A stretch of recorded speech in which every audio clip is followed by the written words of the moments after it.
இன்றைக்கி செவ்வாய்க்கிழமை நான் ஓரையில் வெற்றிலை தீபம் போடுறது என்னோட பழக்கம். வெற்றிலை தீபம் செவ்வாய்க்கிழமையில் போட்டிங்கன்னா சிறப்பும் கூட. நீங்கள் எந்த டைமிங் வேணாலும் சூஸ் பண்ணிக்கோங்க. நான் 1 to 2 ஓரையில் தான் வெற்றிலை தீபம் போட்டேன். அதுக்கு பார்த்திங்கன்னா ஃபஸ்ட்டு சர்க்கோணம் கோலம் போட்டு பூஜை பாத்திரம் எல்லாமே தேய்ச்சிட்டேன்.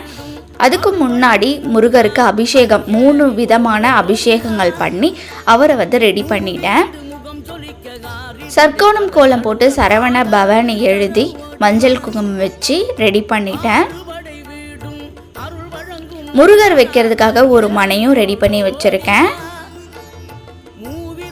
அந்த மனை மேலே பக்கத்துலேயே பார்த்தீங்கன்னா வெற்றிலை தீபம் போட்டுட்டு அதில் 6 வெற்றிலை காம்பை கிள்ளிட்டு மஞ்சள் குங்குமம் வச்சு அகல் விளக்கோ இல்லை ஏதோ ஒரு விளக்கு வச்சு நம்ம வெற்றிலை காம்புகள்லாம் விளக்கில் போட்டுட்டு நெய் விட்டு தீபம் ஏற்றத்துக்கு ரெடி பண்ணி வச்சிட்டோம். இன்றைக்கி முருகருக்கு அபிஷேகம்லாம் பண்ண பிறகு க்ரீன் கலர் வாங்கிட்டு வந்திருந்தேன். அந்த க்ரீன் கலர் முருகருக்கு சூப்பராக இருந்தது.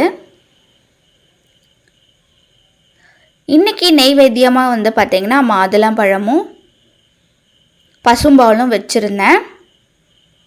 எது வேணாலும் உங்களுக்கு என்ன வைக்கணும்னு நீங்கள் நினைக்கிறீங்களோ வைங்க. தீப தூப ஆராதனைலாம் காமிச்சிட்டு நல்லபடியாக செவ்வாய் ஓரையில் வெற்றிலை தீபம் போட்டுட்டேங்க.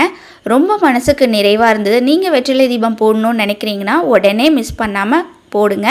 வெற்றிகளை குவிக்கக்கூடிய இந்த வெற்றிலை தீபம் ரொம்ப பலன் அதிகம்ங்க. அதுவும் செவ்வாயில் போடுறது ரொம்ப ரொம்ப நல்லது. செவ்வாய் முடியலனா வெள்ளிக்கிழமை கூட நீங்கள் போடலாம். நானுமே தொடர்ந்து போட்டுட்ருக்கேன். நல்ல பலன்கள் கிடைக்கும். நீங்களும் போடணும்னு நினச்சிங்கன்னா செவ்வாய்க்கிழமையில் ஓரையில் போடுங்க. செவ்வாய்க்கிழமை மனை நிறைவாக சாமி கும்பிட்டாச்சு. நெக்ஸ்ட் வீடியோவில் பார்க்கலாம். பாய்.